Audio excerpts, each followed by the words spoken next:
Taş köprüden akar zaman, Sinan Paşa asra ferman. Prizren'in gölgesinde tarih olmuş bir Asuman. Bugün Kosova'nın kültür başkenti, tarihin adeta donup kaldığı Prizren'deyiz. Arkamda gördüğünüz tarihi taş köprü yüzyıllardır Akdere'nin iki yakasını birbirine bağlarken hemen yukarıda da Sinan Paşa Camii şehrin gökyüzüne vurduğu en zarif mühürlerden biri. Burası sadece taşın ve mimarinin buluştuğu bir yer değil. Bastığınız her bir sokakta, soluduğunuz her havada Osmanlı'nın, Balkanlarının birbirleriyle harmanlanmış onlarca kültürün ortak hikayesi var. Türkçe konuşulan sokaklara rastlayacaksınız. Asırlık çınar ağaçlarını göreceksiniz ve her köşesinde buram buram tarih fışkıran dokusuyla bir Prizren şehrini göreceksiniz. İnsanın ilk bakıştan kendi zaman tüneline çekmeyi başarıyor bu şehir. Birazcık böyle Safranbolu havası alacaksınız. Küçük evlerini göreceksiniz. Şimdi bu kadim köprünün üzerinden geçeceğiz. Sinan Paşa'nın heybetli kubbesinin altına sığınacağız ve Prizren'in saklı kalmış tüm hikayelerini birlikte fısıldayacağız. Hazırsanız Balkanların kalbine doğru yolculuğumuz başlıyor.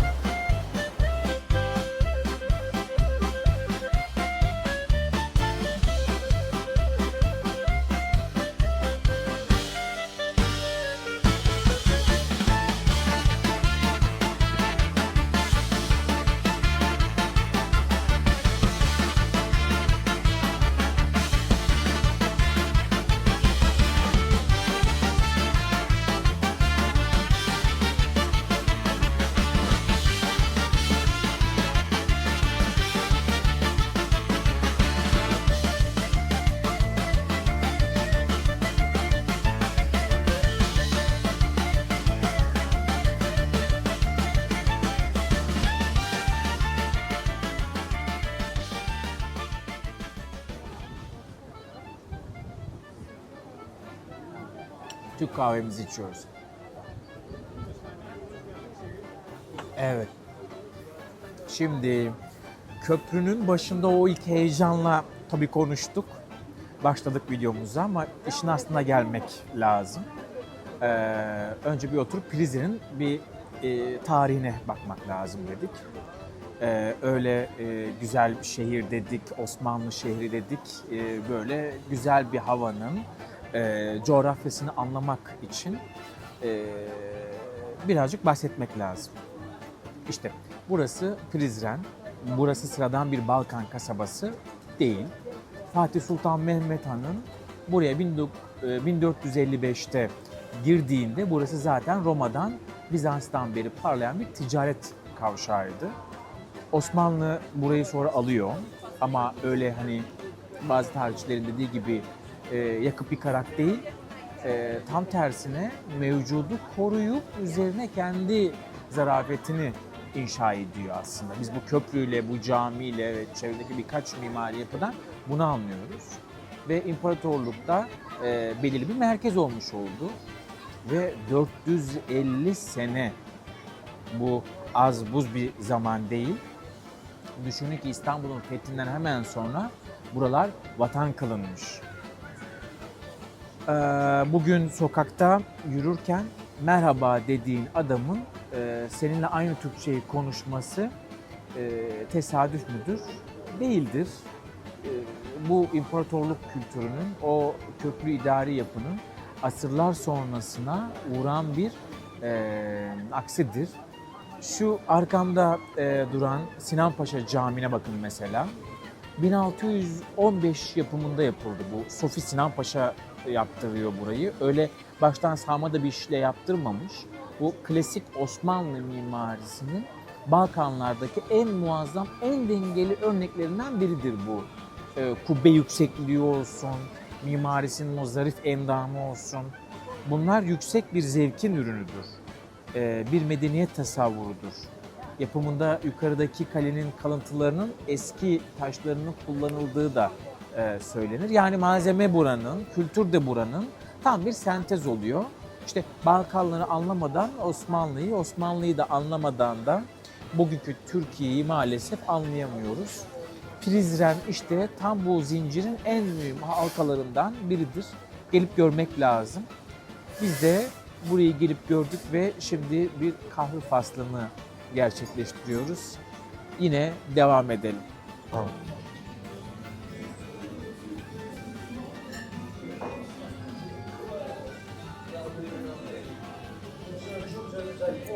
Şimdi nasıl diyecekseniz burada bir NATO anıtı var. NATO anıtının çevresinde sürekli köfteciler var. Geldiğinizde göreceksiniz. Tarihi yerin azıcık yukarısında bir NATO anıtının olduğu bir ayrıca bir merkez var. Burası biraz daha tarihi yerden yukarıda kalıyor. Burada da köfteciler çok meşhur. Geldiğinizde mutlaka buradaki köftecilerden de bir öğlen yemeği yiyebilirsiniz. Köfteleri lezzetli, güzel. Yani biz yedik, hoşumuza gitti. Yemeğe de devam ediyoruz.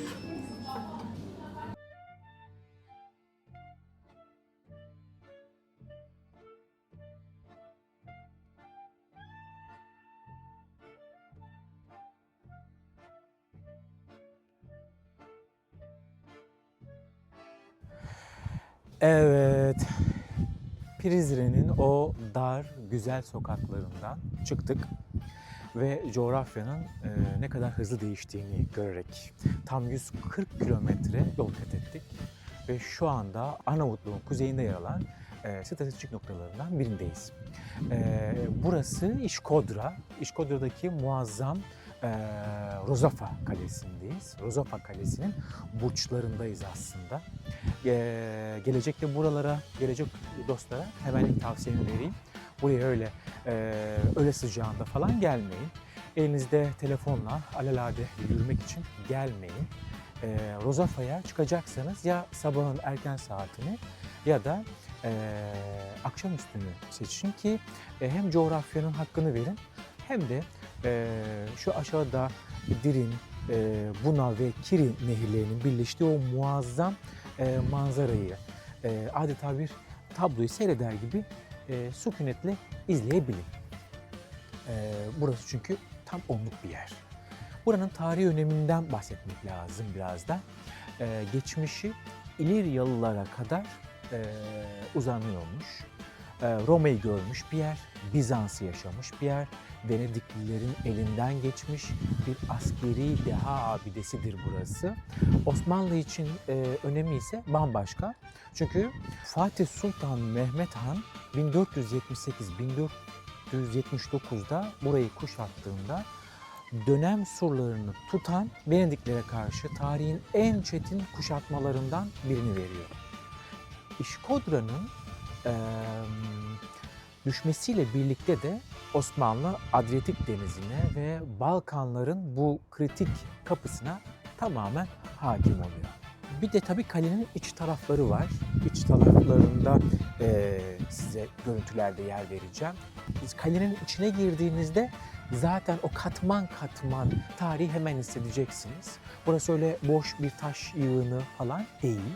İçerisi bir küçük şehir. Bakınız mesela şu tarafta yine sizlere görüntüleri yer veriyorum. Arka planda çektiğim görüntüleri vereceğim. Hemen 3. avluda St. Stephen Kilisesi'nin kalıntıları duruyor. Venediklilerden kalma o heybetli kilise Osmanlı burayı fethettikten sonra camiye çevrilmiş ve Fatih Sultan Mehmet Camii adını alıyor. Bugün minaresinin sadece kaidesi ayakta duruyor, üzeri çökmüş zamanla. Dinsel ve kültürel dönüşümün en açık şahididir aslında buradaki yer. Hemen yanında Venedik döneminden kalma sarnıçlar var. Tabii etraftaki şehrin su ihtiyacının depolanması için bu sarnıçlar var. Devasa ambarı var. Muazzam bir ambar yeri göreceksiniz ve kalenin kalbinde o eski Venedik kaptan köşkünü göreceksiniz. Ki bugün bir kısmı müze olarak hizmet veriyor. İçeri girip görebileceksiniz. Bunları görmeden geçerseniz burayı gezdik diyemezsiniz. Ve şimdi bir de aşağıyı göstereceğim size. Kaleden aşağıya şehre baktığınızda ise o izler dışarıda da devam ediyor. Hemen eteğinde kurşun kubbeleriyle meşhur 18. yüzyıldan kalma Kurşunlu Camii var. Nehir taşkınlarına rağmen asırlardır orada da direnen, Osmanlı'nın buralara vurduğu o zarif mühürlerden biri. Keza şehir merkezinde de Ebu Bekir Camii. Bu Müslüman Türk mirasının coğrafyadaki devamlılığını gösteriyor aslında bu camilerde. Küçük bir dipnot, Kurşunlu Cami tam arkamda. Daha iyi anlaşılması için bu kısmını burada anlatıyorum. Nehirden dolayı eskiden sular altındaydı. Daha sonra sular çekildikten sonra gün yüzüne çıktı. Normalde avlusu tamamen sular altında kalmıştı Kurşunlu Camii. Ve bu muazzam kaleyi Rozafa'nın asırlık taşlarını ve kalıntılarını ardımızda bırakıp gideceğiz. Ne tarafa gideceğiz? Budva tarafına gideceğiz. Çünkü yolumuz uzun. Budva'yı da bir keşfedelim istiyoruz. Rotamızda ilk önce neydi? Priştine havalimanına indik. Prizren'i gezdik. Şimdi İşkodra'dayız ve buradan rotayı da Budva tarafına doğru kıracağız. Adriyatik'in o meşhur sahiline ineceğiz. Orta Çağ surlarının denizle buluştuğu Karadağ'ın incisi Budva'ya gidiyoruz. Devam edelim.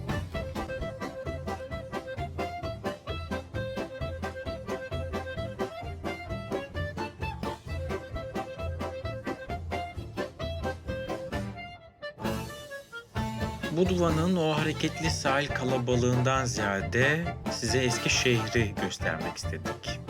Yani Starigrad'ın o labirent gibi taş sokaklarına girdiğinizde zaman aniden yavaşladığını göreceksiniz. Orta Çağ'dan kalan bu surların içindeki tarihi dükkanlar ve taş evler Adriyatik'in en köklü yerleşimlerinden birinin sessiz şahitleri gibi karşımızda duracak. Burası dışarıdaki o modern eğlence hayatının aksine her köşesinde Venedik döneminin o eski Akdeniz kültürünün izleri taşıyan apayrı bir dünya. Bu dar sokaklarda yürürken asırlık taş duvarların arasında kaybolmak ve dükkanların tarihi dokusunu hissetmek insana tam anlamıyla bir zaman yolculuğu yaşatıyor. Surların içindeki bu sakin dükkanlar ve tarihi sokaklar Budva'nın sadece plajlardan ibaret olmadığını, aksine ne kadar derin bir şehir hafızası taşıdığını da gösteriyor. Şimdi bu asırlık taşların huzurunu yanımıza alarak Budva'daki bu yolculuğumuzdan sonra Perast ve Kotor'a taşıyacağız yolculuğumuzu.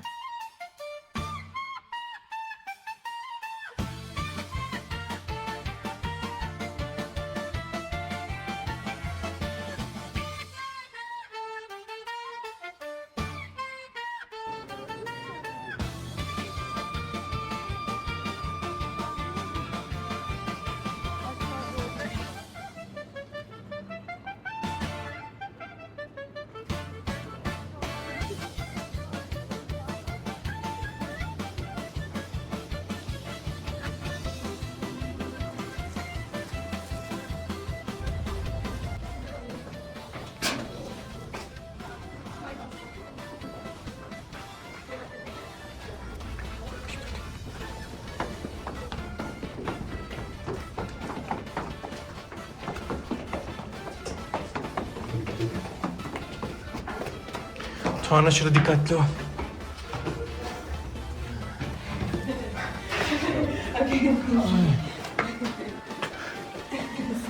No problem. Hoppa.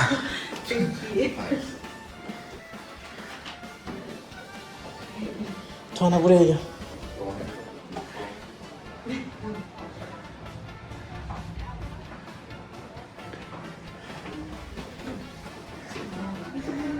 Şunlara yol verdik ki bunlar geçsin diye, kocamandılar çünkü bunlar. Bunlar iri yarı, o yüzden bunlara yol verdik abi.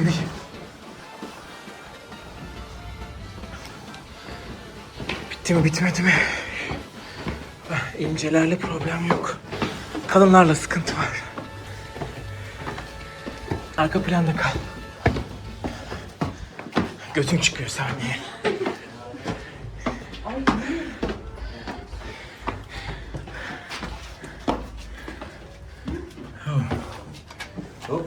Hoppa. Ne yapacağız? This spot's really short. Yeah. Okay. Siz orada bekle. Buyurun.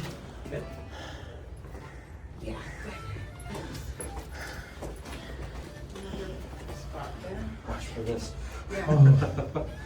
Hurts. Yeah, there's a couple of these. Oh evet. Okay. Thank you. Welcome. Big step on your next one. Okay. Ne diyor? Şuna da dikkat et diyor. Az önce diyor yarmış şey. Bu da işte kule vinçin nişanı yok. Aşağıdan bir şey yukarı çekmek için bunu kullanıyorlar.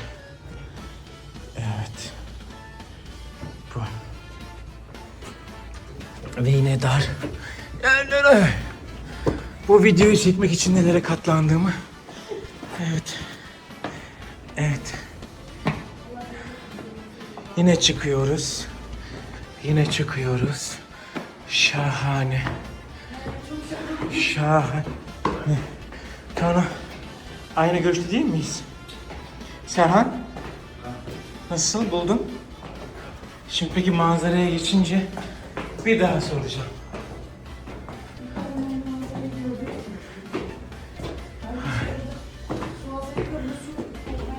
Kuş pisliği, kuş gübresi haddinden fazla var. Şimdi en kırsal yerden göstermeye başlayayım. Şu çan. Şehrin çanları. Şehrin çanları, bunlar dın dın dın ediyor. Kafayı şuna vurdum, dikkat edin. Ve manzara. Manzara işte.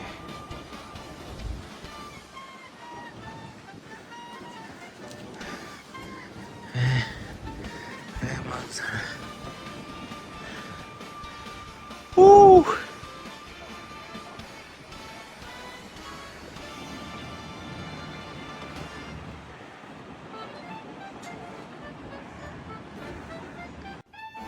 Evet, bugün ikinci gündeyiz. Budva'nın o kalabalık sahillerinden sıyrıldık ve Adriyatik'in belki de dünyanın en güzel, en kendine münhasır coğrafyalarından birine, Kotor Körfezi'nin kalbine geldik. Şu an Perast kasabasındayız ve sıradan bir yerde değiliz.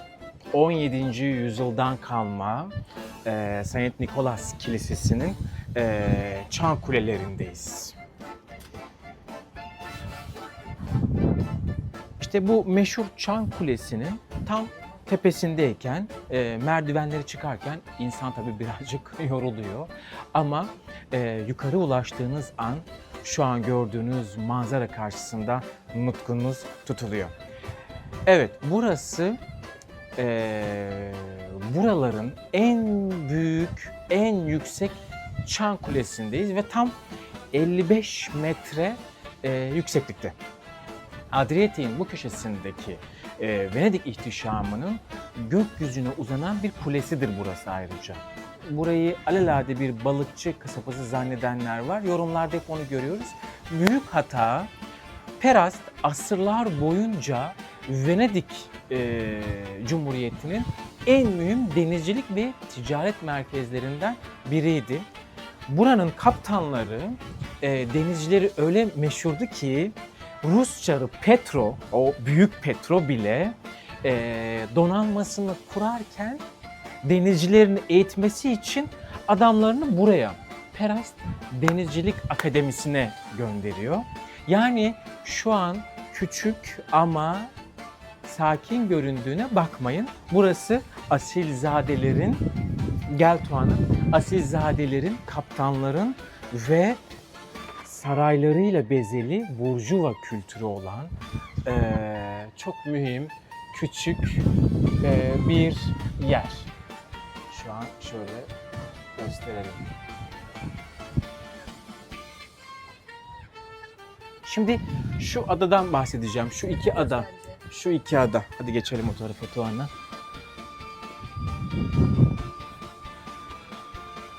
Şu iki adayı işaret ediyorum size. Bu ve bu.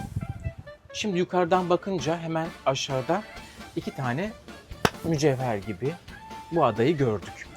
Biri doğal, aman düşme. Biri doğal olan Aziz George adası. Diğeri de gerçekten eşi benzeri olmayan insan yapımı kayaların lady'si o. Our Lady of the Rocks adası diye geçiyor. Yüzyıllar boyunca denizlerin sağ salim döndüklerinde oradaki bir kayanın üzerine taş bırakmasıyla, eski gemileri batırmasıyla yapılmış bir ada bu. Üzerinde de çok zarif bir kilise var. Orayla ilgili de görüntüleri sizinle paylaşıyor olacağım. Gelecekte buralara, gelecek dostlara buranın hakkını vermek için şu tavsiyeleri bırakalım. Birincisi, Peras'ta öğle alelacele günübirlik turların otobüsleriyle gelip yarım saatte kaçmayın. Burası sükunet yeridir. Akşamüstü güneşin körfezin dağlarının arkasına çekilirken sahildeki o asırlık taş binaların arasında yürüyeceksiniz ki keyfini sürebilirsiniz. İkinci tavsiyem de şu çıktığım Saint Nicholas'ın Çan Kulesi'ne mutlaka tırmanın. 2 avro veriyorsunuz. Biz 2 avro verdik. O merdivenler çıkılır. Çünkü bu körfezi, bu fiyordu andıran muazzam coğrafyayı bu açıdan görmeden Peras'ı görmüş sayılmazsınız. Üçüncü tavsiyem de olsun. Sahilden hemen o küçük tekneleri binip şu karşıda gördüğünüz Lady Kayaları'nın lady'si, kayaların lady'si denen bu yere geçeceksiniz. O kilisenin içinde denizci hikayelerini, gümüş plaketleri yerinde inceleyeceksiniz. Perast, Akdeniz'in, Adriyatik'in en asil köşesi. Gerçekten o dağlar böyle açılıyor. 2 tane dağın arasından buradan böyle Adriyatik'e doğru gidiyorsunuz. Tam şu boşluktan Adriyatik'e açılıyorsunuz. Çok güzel bir yer o yüzden. Sonra bu kuleden iniyorsunuz. Kuleye çıktınız, baktınız, indiniz, adalara doğru yelken açtınız. Buyurun, biz de birlikte şu körfezin sahillerini sizlere gösterelim. Ardından yolumuzu Kotor'a geçireceğiz. Sonra Kotor'dan bahsedeceğiz. Görüşmek üzere.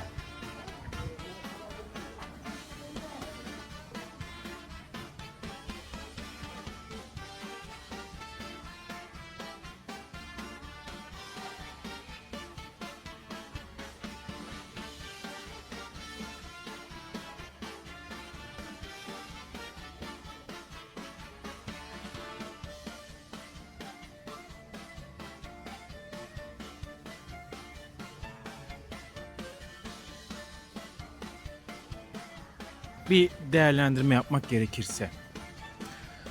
Şimdi dün Kosova, Priştine, Prizren, oradan Prizren, İşkodra'ya gittik. İşkodra Kalesi'ne çıktık. Ve şimdi de Peras'tayız. Ve işte buradaki kiliseye ve ardımızdaki kuleye çıktık. Rotamız nasıl? Gayet güzel bir rota. Hem arabayla geldiyseniz sizi yormuyor. Yani bu Bir kere rotayla, mesela arabayla gelmeyi mi tavsiye edersin, turla mı? tabii yani turla da olursa bilmiyorum bu rota Ama- uygulanırsa ama Zannetmiyorum. çok kalabalıkla da iyi olmaz. Yani. Buralar öyle bir sayfiye, öyle güzel yerler ki bence İstediğiniz kadar durmanız Evet. daha güzel olur. arabanız istediğiniz kadar istediğiniz gibi burada eğlenmelisiniz. Çünkü Hatta hava güzelse direkt denize girin. tabii hava güzelse mutlaka denize girin. Bu iki dağın arasındaki bu böyle fiyorta benzer güzel yerler. Bence burası Çok şahane. güzel bir yer. oteller de var burada. Otellerde, otel fiyatları. Taş Otel- evler var. Otel menülerini çektim. Otel menülerinin yani Denizli'de otellerin restoranları var. Menülerini de çektim. Bak menülerin şeyleri de baktığın zaman Yani İstanbul Boğazı'nın tabii ki de mukayese edilmez İstanbul Boğazı başka bir yer ama keyif olarak bence burası da keyif veriyor. Farklı bir keyif algısı var. Fiyatlar da iyi. Böyle Tabii bir biraz yere göre tuzlu. tabii ki, aynen. Tuzlu ama bence gayet güzel. Teşekkür ederim. Rica ederim. Çok sağ ol. Şimdi bir de Eğlenceler. Tuana'ya soralım. Tuana kameralardan kaçıyor ama gel buraya Allah'ın cezası. Diyorum dayı. Beni çok çekiyordun. Ben de şimdi seni çekiyorum beraber. Beraberiz. Hiç şey yapma. Çekinme. İlk defa yurt dışına çıkıyorsun. Pasaportunda ilk mühürü. Schengen vizesi alamadığımız için. Çünkü Schengen vizesi alamadığımız değil. Randevusunu alamıyoruz yani. Hani bir randevuyla bir şey yapsak alacağız ama şu an için mümkün değildi. Biz de Balkanlara çıkalım dedik. Bu 19 Mayıs tatilinde bağladık. Mayıs'ın ortasında geldik Balkanlara. Şimdi aynı soruyu soracağım. İlk defa yurt dışına çıkıyorsun. Şu ana kadar daha yarısındayız. Bunu sonra sana bunu sonra da soracağım. Seni en etkileyen, unutmayacağım dediğin şey ne? Gezdiğimiz yerlerde. Evet. Yani ilk defa yurt dışına çıktım ve bu yurt dışında yani en tuhaf bir yediğim bir şey de olabilir, gördüğüm bir şey de olabilir. Ya tuhaf bir şey görmedik de. Burası beklentimi karşıladı. Karadağ çok güzel. Herkes gelmeli bence. Tavsiye ediyor musun? Evet, Ha? Evet. Evet, gerçekten çok güzel. Ben de beklemiyordum. Gayet güzel bir yer. Kaldığımız yer Budva. Budva da çok güzel. Burayı da şimdi gördük. Devam ediyoruz. Bakalım. Ya beni çekiyor. Bana çok yardımcı oluyor Tuana. Yeğeni olacaksa böyle olmalı bir insanın. Ben başka bir şey demiyorum. Evet, gezmeye devam. Kameralar varken söyleyebilmek önemli Tuanacığım. Ha? Kameralar varken söylüyorsun diyor da. Evet, devam. Devam, şimdi buraları gezeceğiz. Çok güzel yerler. Hadi bakalım. Evet. Şimdi bir de dondurması çok meşhur buranın. Niye gülüyorsun? Çekeceksin ya hocam koyalım ya. Evet, yani çekmeye kalmadan arkadaşlar bunu piç ettiler bile. Ama tadına bakmadan da bir şey diyemezdik. Tadına bakacağız ki yani evet. Gerçekten güzel. Gerçekten güzel. Dondurma çok güzel. Evet. Bu teknelerle adanın o kısmına gidebiliyorsunuz. Tekneleri valla değişiyor.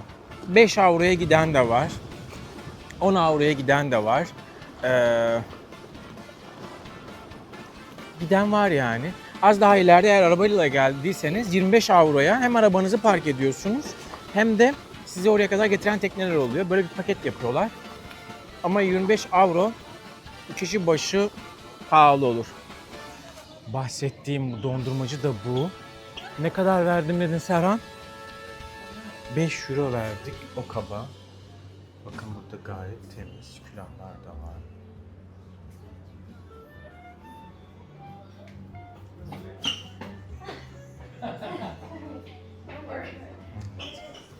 Böyle birileri gelip buraya amaçsızca bir şeyler de yazıyor. İstanbul gördünüz. Aslı ile Sude'ye selam olsun. Sonra kim var? Birileri de var. Gelin buraya gelmişken. Güzel yerler.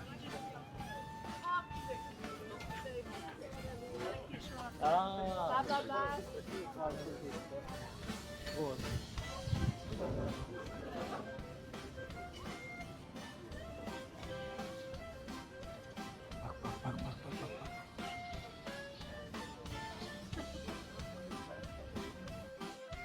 Burada böyle bir şarapçı var. Şarap yeri. Ve Türkçe. Çeşitlerim falan da diyor.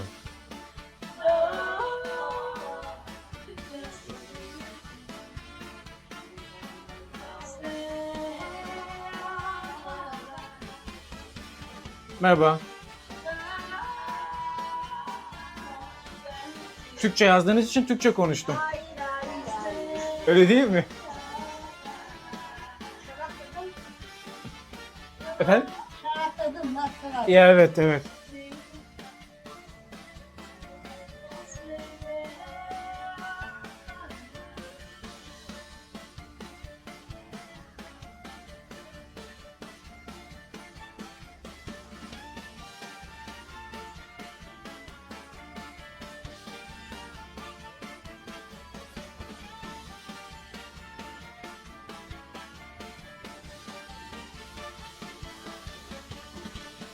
Buyurun.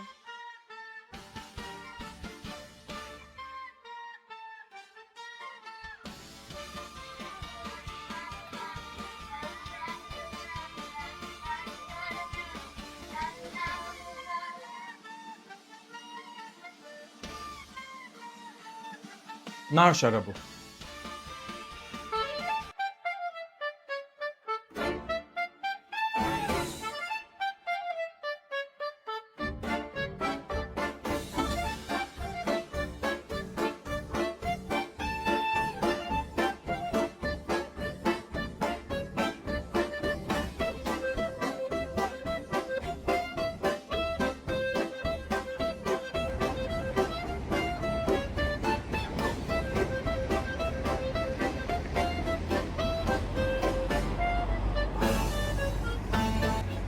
Gel Tuana, Kotor'da, Kotor'un pazar yeri burası. Hem böyle hediyelik şeyler bulabiliyorsun, hem de güzel şarküteri ürünleri var. Şarküteri ürünleri yanında işte nar şarabı, buranın narı meşhur olduğu için nar şarabı var. Pastırma burada çemensiz de olsa pastırma da var. Nar şarabını ben 20 avroya almıştım. Bakalım burada ne kadar? 10 avro. Al işte. Az önce 20 avroya aldım. Şimdi 10 avro.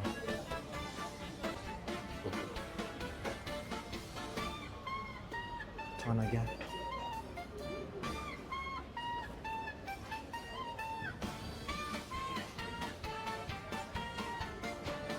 Bu şey ahududunun testi. Oh. Bu daha tesirli.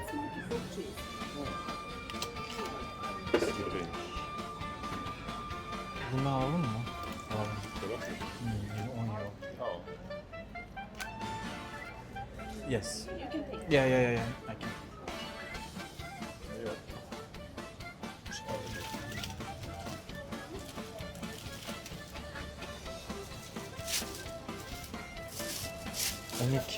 Şey yapsana, 12 avro ne kadar yapıyordu? Yes. Card, but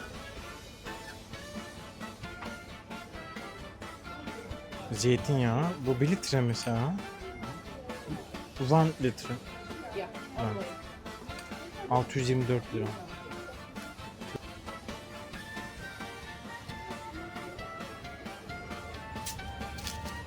Thank you so much. Have a nice day.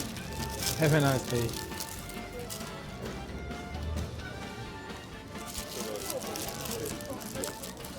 Pahalı değil mi? Buralarda zeytin çok pahalı. Evet.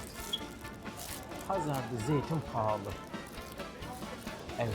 Pazarda zeytin pahalı. Zaten böyle tadımlık veriyorlar bak. Şu kadarcığı 8 avro. 1 kilo var mı bu? Yok. Türkiye gerçekten zeytin cenneti.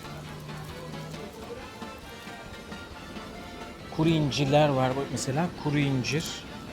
Şu 2,5 avro. Şu zeytin, iri zeytin ama bunlar tatsız oluyor. Türkiye'deki gibi değil. Bak Türkiye'deki olan zeytinler şunlar. Şu güzel. Ama şunlar Yunanistan'da ve genellikle Akdeniz'in batı tarafında bunlar var. Pek de menen bir şey değil.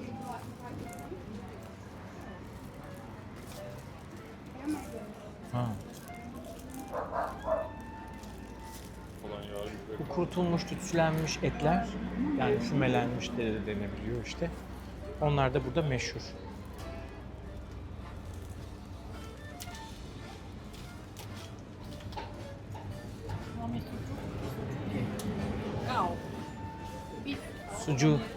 Sucuğu da buradan alacak değil.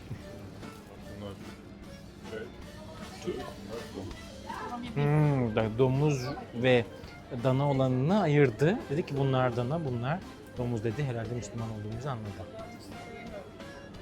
Yani yemedik değil ama o kadar da şey değil.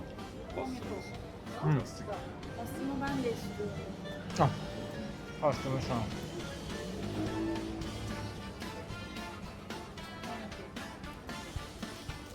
Ay verirken o dışındaki şeyi tutmak zorundayım. Ay çıkarmadım yuttum. Şunu atmam lazım. Seninkinde yok. Seninkisi pastırmaydı. Düştü.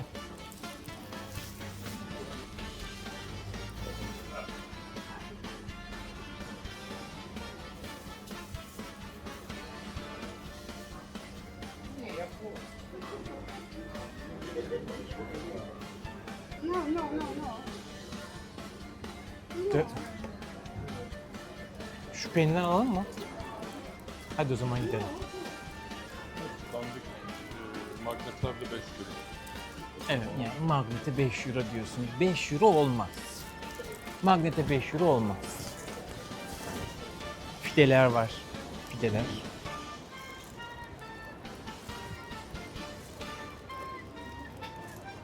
Şunlar trüf mü?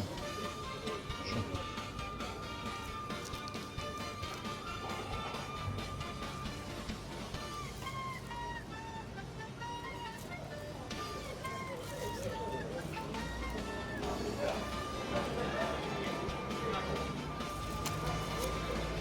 Yarın sabah alalım mı?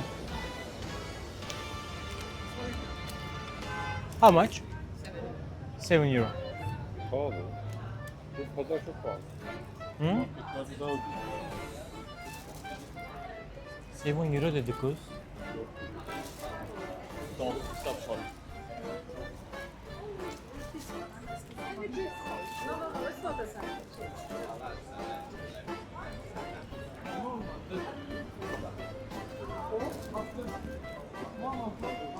Serhan, 10 euro değil mi? 10 euro. Ne için? Bunlar. Hayır. Hı? Maskesi çok güzel ama. 5 lira. Yes. Yes. Değil, pamuklu. Hmm. Yani koleksiyonum var istiyorsan bir tane. Koleksiyon yapıyorum. Sence hangisini alayım Tuana? Kotor'u andıracakmış olması lazım. Siz ya. 9 tüm ürünlerde birer euro indirim yapabiliriz. Siz de o zaman Türksünüz. Çok güzel denk geldi.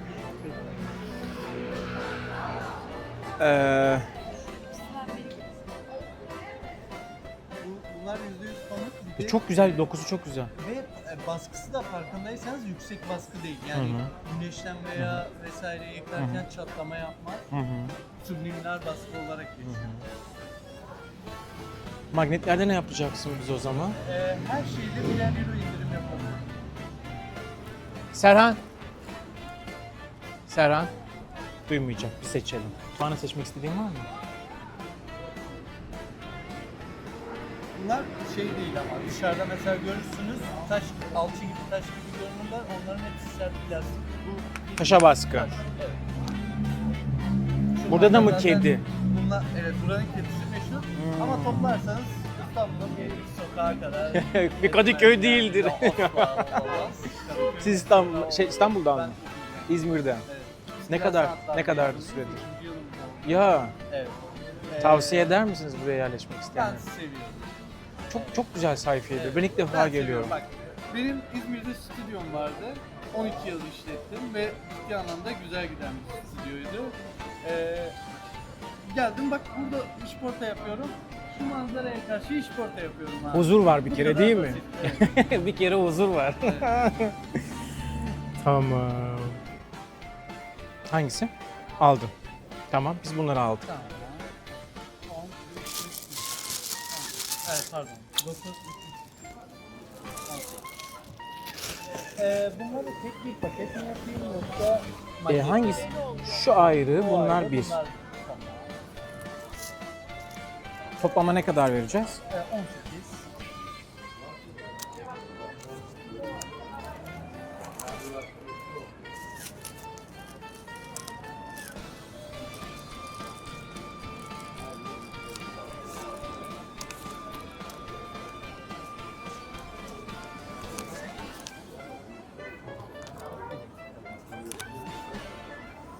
Demek İzmir'den Evet. 2 yıldır burada yaşıyor. Nasıl geçiyor dedim. Zaman gayet güzel, huzurlu diyor yani. Güzel yani. Çocuklar dışarıdalar. Geziyorlar şu anda. Merak etmeyin. Aileniz de burada. Evet. Ya Çocuğum da. şahanesiniz. O Zaten zaman çocuk cesaret olduğu etmek için lazım. Çok daha iyi.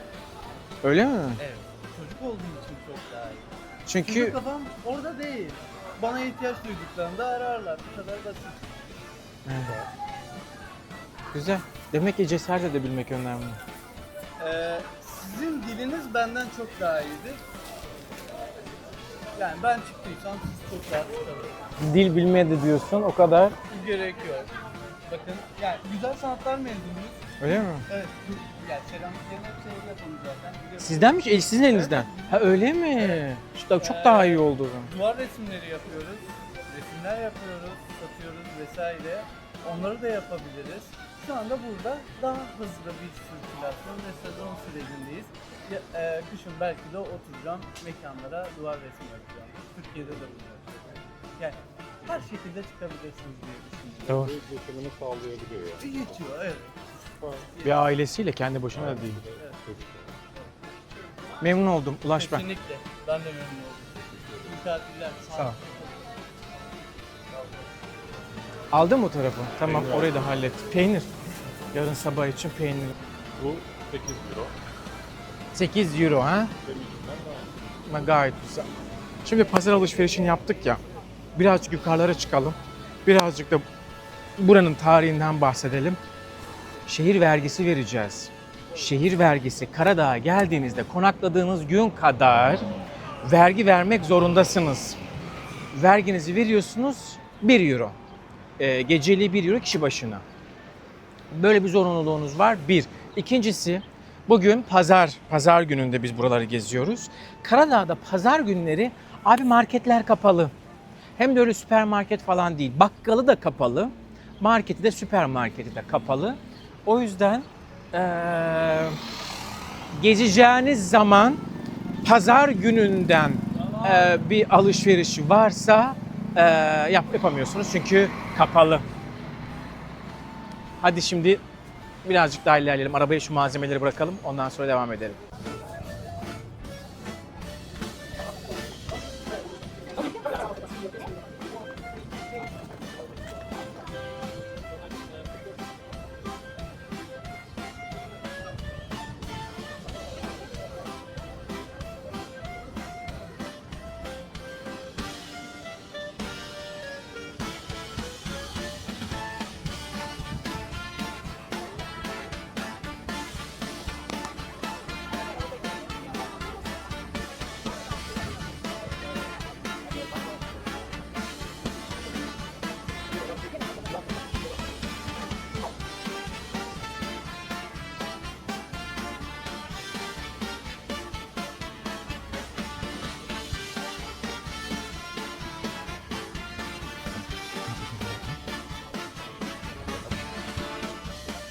Üç tane 5 lira. Tuvalet değil.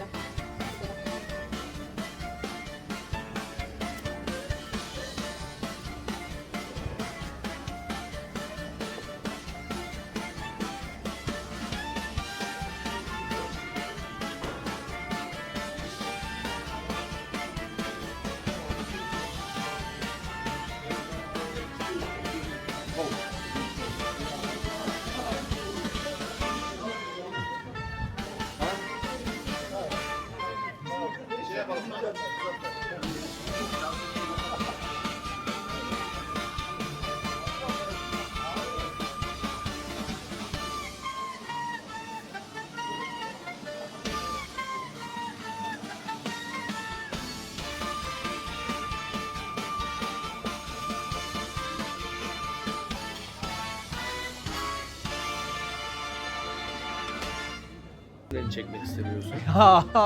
Evet bir Türkiye daha rastladık. Çek. Neden sizi çekelim? Bir şey söyleyeceğim. Neden beni çekeceksin? Çünkü ben aradığın bütün bilgiler bende. Eyvah.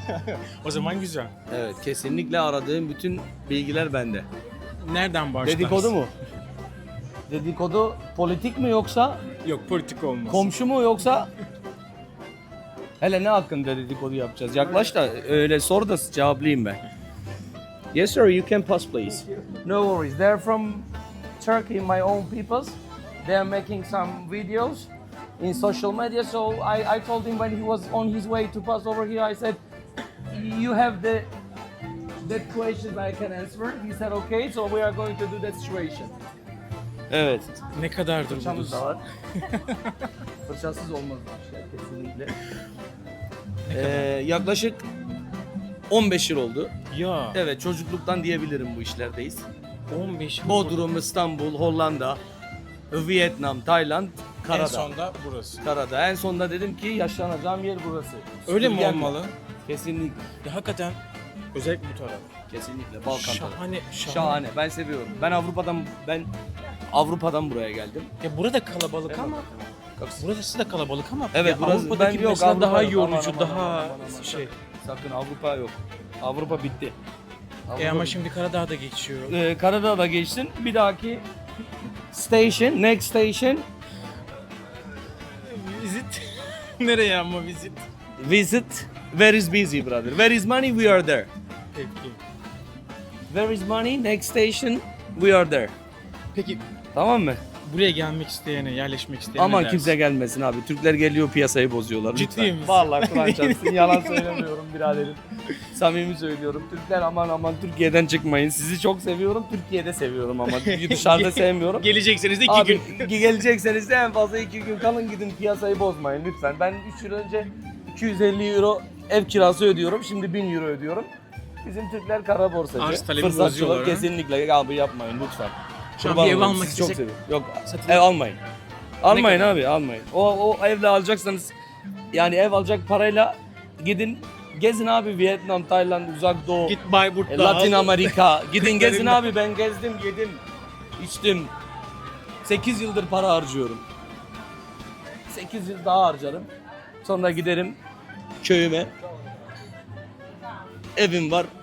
Köy neresi? Van Saray ilçesinin Sırımlı köyü. Tam İran sınırı. Kesinlikle. Uluslararası, hemen yakın zaten yurt dışına. Oradan geliyor Kesin. diyorsun. O Bu international. bu international situation oradan geliyor, evet. Evet. Çok teşekkür ederim. Rica ederim. Çok Kendinize çok iyi bakın. Kahve ikram edeyim size. Çok sağ ol, çok sağ ol. Vallahi. Kendinize Daha iyi yeni bakın. geldik, gezmemiz İyi lazım. tatiller. Gezin, Çok sağ ol, görün. teşekkür Görüşürüz. İsim neydi bu arada? Gezmekle güzel. İsim neydi? Ulukan. Ulukan. Ulaş bende. Yok bak kanka, ona Bende Ulaş. kendine çok iyi bakın. Sağ ol. Şimdi vizesiz olunca ne oluyor? Hakikaten biz de şimdi o kadar Avrupa'ya falan gidemediğimizden kaynaklanıyor. İnsanlar buraya çok fazla rağbet edebiliyor. Gel birazcık biz böyle gidelim. O da bundan dolayıdır bunu demek istediğini düşünüyorum. Çünkü arz talep bozulabiliyor. Yani İstanbul'da bile baktığınız zaman bu denge bozuluyorsa insanlar buraya da rağbet ediyorlar. Burada da bozuluyor. Evet, ara sokaklar gayet hareketli. Bir kalabalıklık var ama böyle gidip de Roma'daki gibi bir kalabalıklık değil tabii. Ama böyle güzel, baş edilebilir, yine sakinliğini koruyan bir kalabalıklık var. Ki aslında bugün günlerden pazar. Durum bu, devam edelim.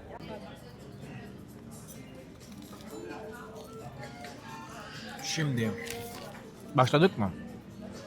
Normalde yemek videolarını hani nasıl yapsak ama gelince ne yenebilir diye. O yüzden bir videosunu da çekelim istedik. Şimdi ben tavuklu bir risotto istedim. Gayet lezzetli, zeytinyağı bol bir risotto. Tabağı gayet büyük. Bu tabak 16,5 euro. Makul güzellikte. Daha pahalı olan yerler var. Ama o pahalı olan yerlerin kalitesinde güzel bir risotto. Serhan pizza istedi. 4 peynirli pizza. Bu da 14,5 euro. 14,5 euro. 4 peynirinden bir tanesi, yani kaşarımsı o uzanan hangisi bilmiyorum, adı ne ya da cinsini bilmiyorum ama çok güzel. hamuru çok güzel. Gayet güzel ama bu hamuru falan buraya has bir şey. Öyle hani böyle Napoli falan diyemeyiz yani. Yanık yeri yok, şeyi yok. Buraya has güzel bir hamuruyla, güzel bir peynirle güzel bir pizzası var. Tuana kendininkini çek. Sen de ne istemişsin? Makarna, pastikada makarna istemişsin. Böyle etli, dana etli bir dana kaburgadan bir beyaz şaraplı olan bir böyle bir makarnaymış. Güzel. Yanına da bir tane soda söyledik. Topu, epi topu, yani 3 kişilik yemek yedik diyelim. Küsürlerini toplayarak hani tamamen şey yapmayacağım. 50 avroya buradan kalkmış olacağız. Kotor değil mi bura? Ha. Kotor'da Kotor'un merkezinde ara sokaklarda yemek yemeye kalktığınızda 3 kişi güzel bir yemek, doyurucu bir yemek yemeye kalktığınızda 3 kişi 50 avroya kalkabilirsiniz. Umarım siz de bir gün geldiğinizde buraya gelirsiniz. Bir şey versene, buranın menüsünü de gösterelim. Böyle bir yer. İsmi Karapana. Karapana diye bir yer. Siz de gelirseniz. Karampara mı? Meyle mi? Ha evet. Karampana. Eğer gelirseniz bence memnun olursunuz. Şimdi bize afiyet olsun. Size de iyi seyirler. Evet. Şimdi yemeğimizi yedik. Yemeğin üzerine de asıl meseleden bahsedelim. Yani bir de buranın tarihinden bahsedelim istiyorum. Burası alelade bir sahil kasabası değil. Tıpkı diğer taraf gibi ama orası da buraya bağlı. Kotor'a bağlıydı. Orta çağdan beridir Adriyatik'in en aşılmaz, en muazzam kale şehirlerinden biri burası. Arkamda aslında şurada görünen bir dik dağlar var. Şimdi onları da göstereceğiz. O dağların üzerine adeta bir dantel gibi böyle kaleleri işlenmiş. Yani normalde o kadar sapı, o kadar dik bir yeri neden kale yaparsın? Tabii ki de güvenliği daha da iyi artırmak için tam 4,5 metrelik surlarla böyle kale yapılmış. Bu surları buraya Bizans başlıyor yapmaya. Sonra Venedik de bunları tamamen bitirmiş oluyor bu surları. Boşuna da yapmadılar. Çünkü Kotor yüzyıllar boyunca korunaklı limanıyla korsanların da büyük imparatorlukların da iştahını kabartan devasa bir ticaret merkeziydi. Osmanlı burayı çok istedi. Hem de yani bayağı özellikle Barbaros Hayrettin Paşa. Ne zamandı? 1539'da Kaptanı Derya Uluç Ali Paşa, bir yandan da kaynaklardan yararlanmaya çalışıyor. Surların önüne kadar geliyorlar. Ama şehir çok zorlanıyor. Kotor bu coğrafi yapısıyla o devasa Venedik surlarından maalesef aşılabilecek şey yok. Çünkü koruyorlar yani şehri bu surlarla. Yani burası Osmanlı'nın Adriyatik'te en çok aşındırdığı ama içine giremediği meşhur sınırlardan biridir. Tuanacığım hoş geldin. İç tarafa geldiğiniz zaman Kotor'un o meşhur Saint Tripon Katedrali'ni görüyorsunuz. Bu katedrale girmek ücretli. Yanılmıyorsam 4 avro. Sonra Denizcilik Müzesi var. Gezerken zaten o denizcilikle alakalı olan zenginliği görüyorsunuz. Sokaklarda isim yok. Yani meydanların ismi var. İşte un meydanı, silah meydanı, süt meydanı.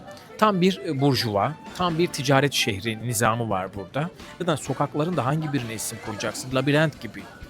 Labirent gibi o yani zaten şimdi tavsiye vereceklerime mesela birinci olarak şu tavsiye vereyim. Şehrin o labirent sokaklarında mutlaka kaybolun. Zaten kaybolacaksınız da mesela şu an biz de yediğimiz yer de kaybolduk. Ha, denize doğru yürümeyi illaki becerirsiniz, o başka. Denize gitmek demek, merkeze gitmek demek. Sonra kaybola o taş binaların, o asırlık sarayların zarafetini keşfedeceksiniz. İkincisi olarak eğer dizlerinize ve kondisyonunuza güveniyorsanız o dik dağlara tırmanan surları göze alıp Saint John Kalesi'ne mutlaka çıkın. tam 1350 basamak var. Kolay değildir ama oradan Körfez'e baktığınızda bu coğrafyanın neden dünya mirası olduğunu anlayacaksınız. Neden yani neden herkes talipti buraya onu anlayacaksınız. Üçüncüsü de lokantalarında bizim yaptığımız gibi deniz mahsullerinin de hakkını verip ardından o meşhur Kotor kedileriyle meydanlarda konuşacaksınız. Kediler tabii ki de yani Kadıköy'ün %10'u yapmaz. Kadıköy kedilerinin %10'u yapmaz. Fakat baktığınız zaman Balkanlarda kediye dair göreceğiniz kentlerden birisi de burasıdır. Kotor, Akdeniz'in tarih sayfalarından fırlamış en diri, en muhteşem kalelerinden biridir. Yani sağlamlığı konusundan bahsediyorum. Şimdi biz de buradan kalkalım. Enerjimizi birazcık topladık yemek yiyerek.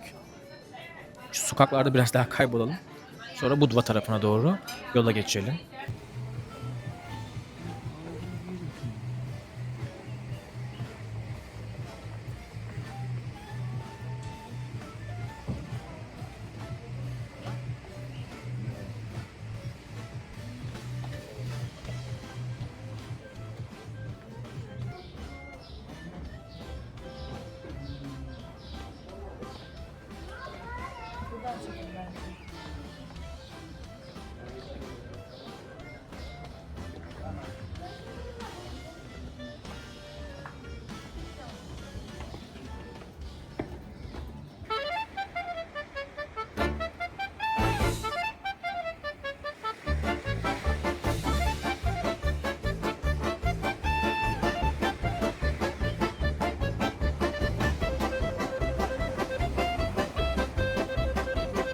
Kamerayı çevirip adaya doğru yürümek istiyorsunuz ama o da ne? Yolun başında güvenlikler duruyor. Kapı işte buradaki gibi kapı duvar. Burası kapalı diyorlar. Evet, kapalı. Steve Stephen öyle elini kolunu sallayanın, sırt çantasını takanın içeri girip öyle şu sokaklarında bir yürüyeyim diyebileceğiniz bir yer değil. Burası tamamen özel bir mülk. Ultra lüks bir otel kompleksi burası.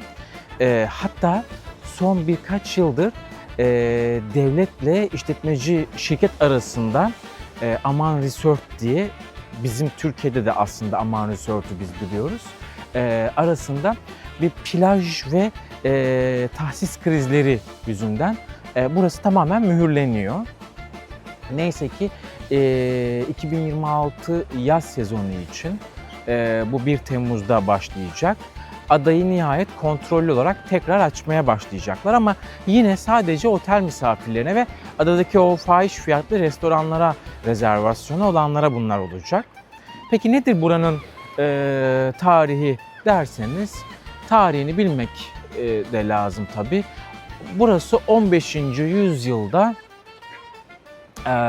buranın yerlisi olan Pasrovici kabilesi tarafından Osmanlı akınlarına ve korsanlara karşı korunaklı bir sığınak geliyor. Mesela bakalım şöyle. Aslında bu dağlarla çevrili yerde tam bu yol sadece buranın bağlantısını sağlıyor. Bir balıkçı köyü olarak inşa ediliyor. İçinde zamanında bir aile yaşardı ve ailenin bir evi, bir de kilisesi vardı içinde. Yüzyıllar boyunca kendi halinde bir balıkçı köyüydü burası, bu ada. 1950'lerde Yugoslavya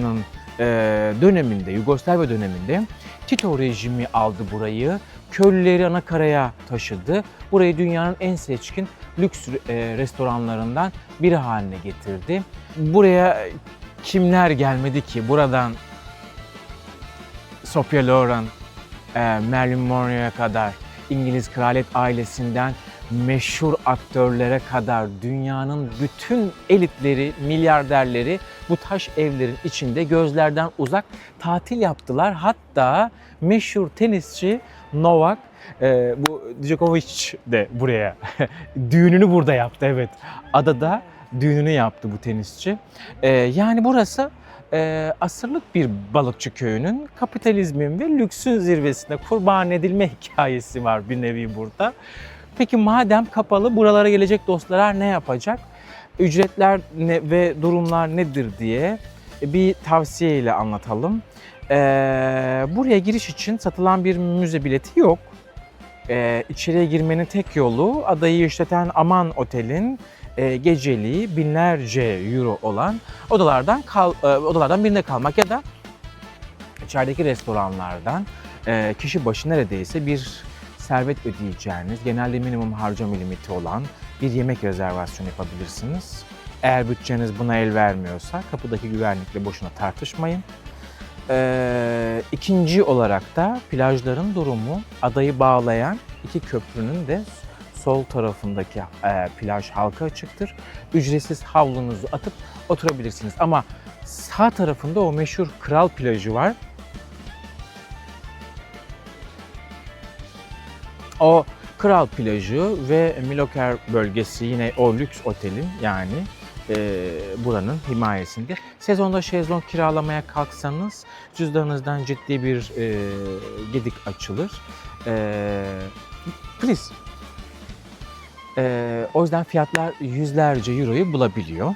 Üçüncü olarak tavsiye ne verebilirim? Fotoğraf tüyosu var. Buranın içeriden değil dışarıdan bakmak aslında güzel. Hemen yukarıda ana yolda durup adayı kuş bakışı gören cepler var. Oraya çıkıp güzel bir kahve içtiğinde bu muazzam coğrafi şekli buradan da seyredebilirsiniz. En güzel manzara bence orada. Biz adanın içine giremedik ama muazzam mimari ve Adriyatik'i elit köşesini dışarıdan da olsa bir solumak bize yetti. Budva'nın o hareketli gecelerine ve ortaçağ sokaklarına devam ediyoruz.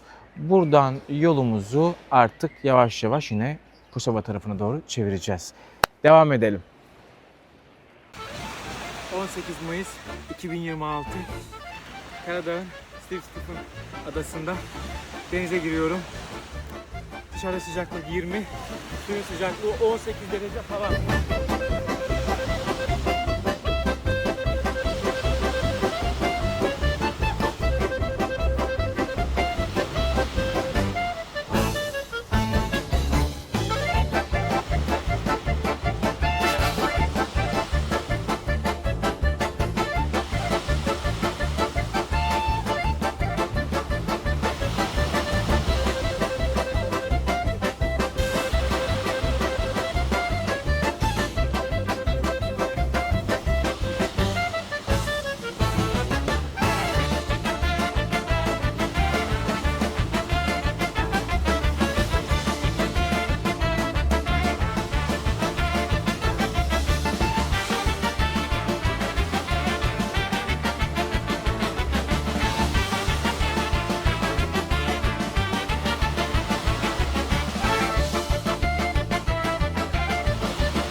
Evet, sahil şeridinin o gürültülü, çok katlı turizm çılgınlığından nihayet sıyrıldık. Portakal fresh. Portakal taze diyorum. Thank you. Karadağ'ın o en büyüleyici, gizemli o köşesinden, o Budva'dan ayrıldık. Şimdi Stary Bar'a geldik. Yani eski bar. Buralara kadar gelen turistlerin çoğu aşağıda sahildeki o yeni bar şehrinde limana bakıp geçiyorlar ama bu buraya da gelinebilir. Çünkü tarih kısmı burada. Asıl ruh sahilde değil. Denizin tam 4 kilometre kuzeyine çıkmış olacaksınız. Şu arkamda gördüğünüz çarşının bir de tam ön tarafında da bir Rumia Dağı'nın eteklerine sığınmış. Bu kadim taş şehirde saklı aslında. Burası 2000 yıllık bir açık hava müzesi aslında. Roma'yı görmüş.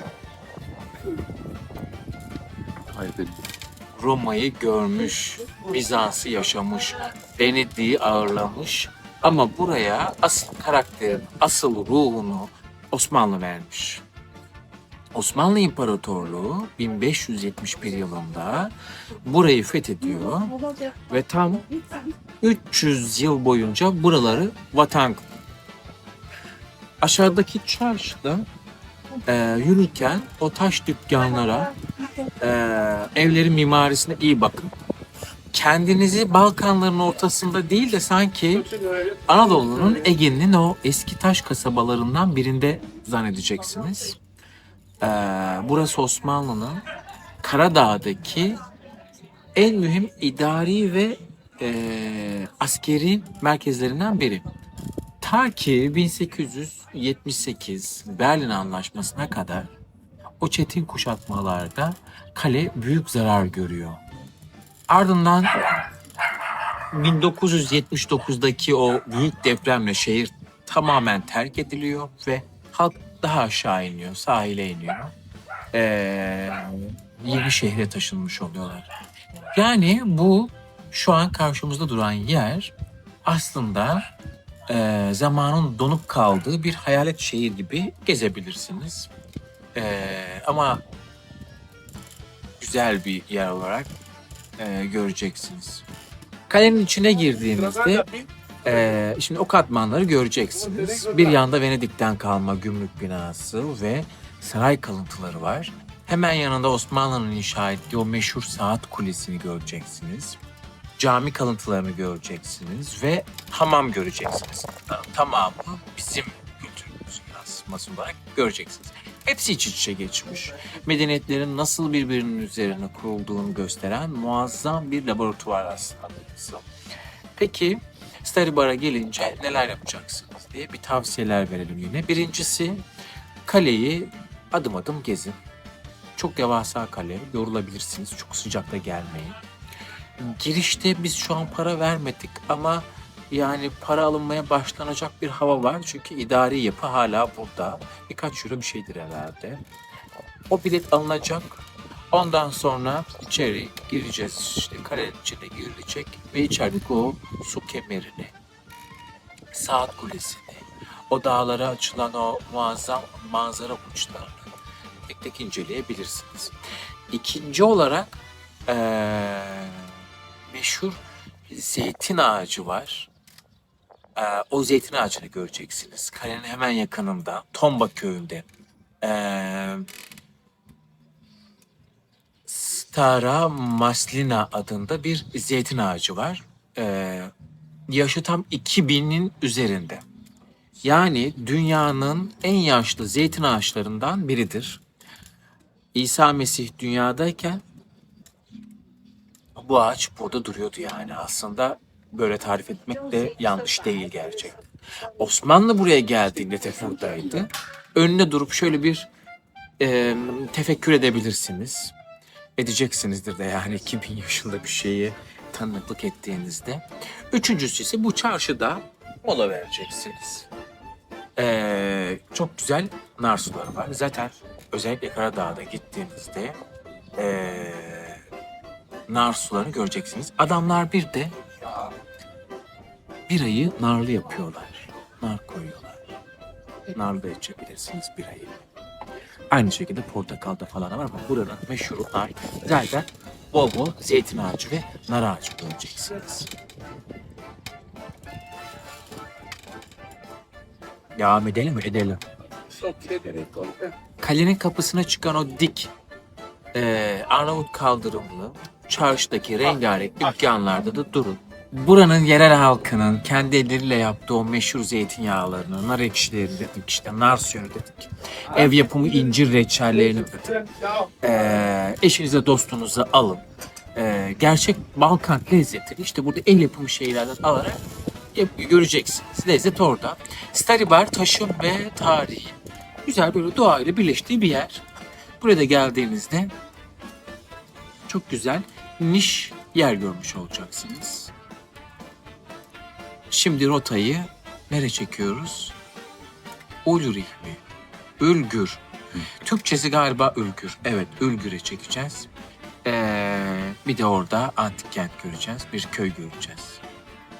Antik kent yok orada. Eskişehir. Şimdi rotayı da yanılmıyorsam Türkçesi Ülgür olan tarafa çevireceğiz. Orada devam etmek üzere. Karadağ'ın en güney ucuna gideceğim. Şimdi de rotayı Karadağ'ın en güneyine uçacağız. Türkçesi Ülgür olması lazım. Ülgür'de de birkaç çekim yapacağız. Orayı da gezeceğiz. Ardından rotayı Kosova'ya, Priştine'ye çevireceğiz. Ama önce Ülgür.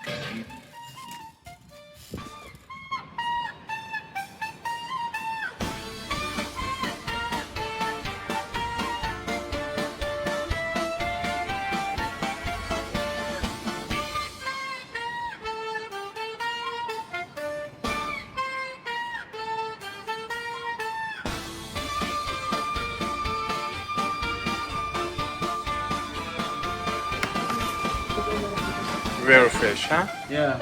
Octopus. Ahtapot. Delicatessa di mare. Yeah. Okay. Okay. Thank you. Bye. Evet. Şu an göremediğiniz ama videoda yansıtacağım devasa kalenin surları ve sağımda vuran şu Adriyatik'in dalgaları ve oturduğum bu restoranın adı. Hepsi dünya edebiyat tarihini değiştiren o hepimizin bildiği çok büyük bir gizeme çıkıyor. Hikaye öyle plajda yatıp güneşlenenlerin görebileceği bir yerde değil. Tam olarak burada, bu taşların arasında saklı. Şimdi hazırsanız Karadağ'ın en güney ucunda korsanların ve asırlık efsanelerin izinde Ülgün'ü keşfetmeye başlıyoruz. Ülgün'e geldik. Buraya ilk ayak bastığınızda sahil boyunca yan yana dizilmiş restoranları ve plaj kalabalığını görüp sıradan bir tatil kasabasındayız diyebilirsiniz. Ama kafanızı yukarı doğru kaldırdığınızda şu denizin üzerine bir gemi gibi uzanan 2500 yıllık kaleye baktığınızda işin rengi tamamen değişiyor. Burası asırlar boyunca Adriyatik'i haraca bağlayan o meşhur Cezayirli ve Trablusgarplı Müslüman korsanların en korunaklı sığınağıydı. Buyurun. Yeah. For you, yes? Yes, yes, yes, yes, no problem.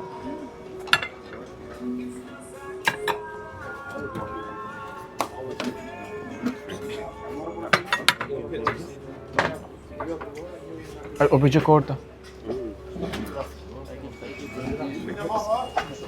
Ay sigara da.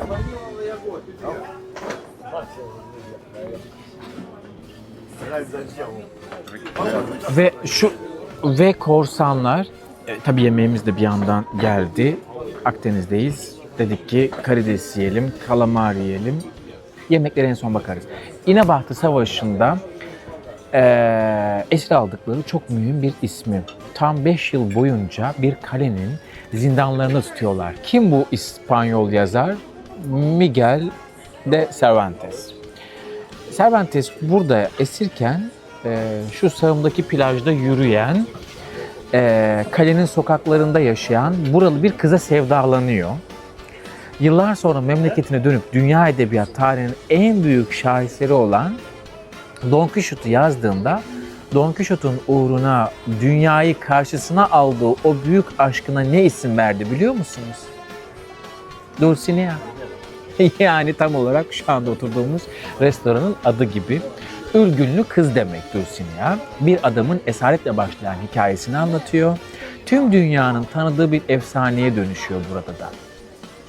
Tabii Ülgün sadece bu hikayeden ibaret değil. Kaleden aşağı doğru indiğinizde tam deniz kenarında beyaz bir cami karşılayacak sizi. Hemen orada duruyor. Denizciler Camii bu. Asırlarca bu hırçın denizde yelken açan denizcilerin fırtınalardan sağ kurtulduklarında şükranlarını sundukları buranın ikonik bir yapısı. Tabii çünkü korsanlar Müslümanlar. Anlayacağınız Sahil kenarında sıradan bir yemekle vakit kaybetmek yerine kalenin eteklerine gelin. Hem bu derin tarihi solumuş olacaksınız hem de işte önümüzdeki bu deniz ürünlerini tatmış olacaksınız. Bu şehrin hakkını vermenin tek yolunun bu olduğunu düşünüyorum.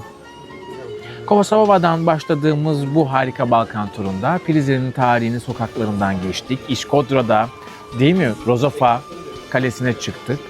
Sonra nereye gittik? Peras'ta gittik. Sonra nereye gittik? Kotor'a gittik. Sveti Stefan'da gittik. Hatta yüzdük. Mayıs'ın ortasında olmamıza rağmen. Staribar'a gittik. Staribar derken rotayı nihayet burada Ürgün'de tamamladık. Coğrafyayı, sınırları ve o kültürel geçişleri görerek gezdiğimiz bir harika deneyimimiz oldu. Şimdi de Ürgün'de yemeğimizi yedikten sonra tekrar Kosova, Priştine tarafına doğru yola çıkacağız. İzlediğiniz için teşekkür ederiz. Umarım videolarımızı beğenip paylaşırsınız da. Teşekkür ederiz. Biz gezmeye devam ediyoruz.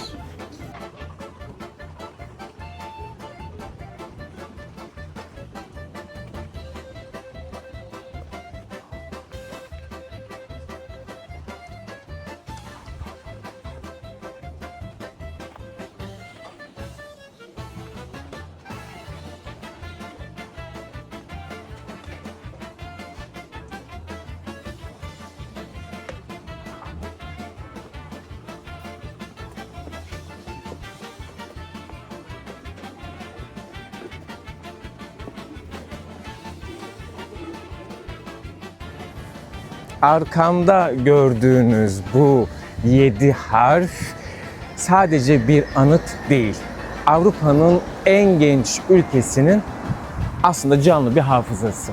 Kosova'nın başkenti Priştine'deyiz ve tam olarak bağımsızlığın simgesi olan o meşhur Newborn anıtının önündeyim.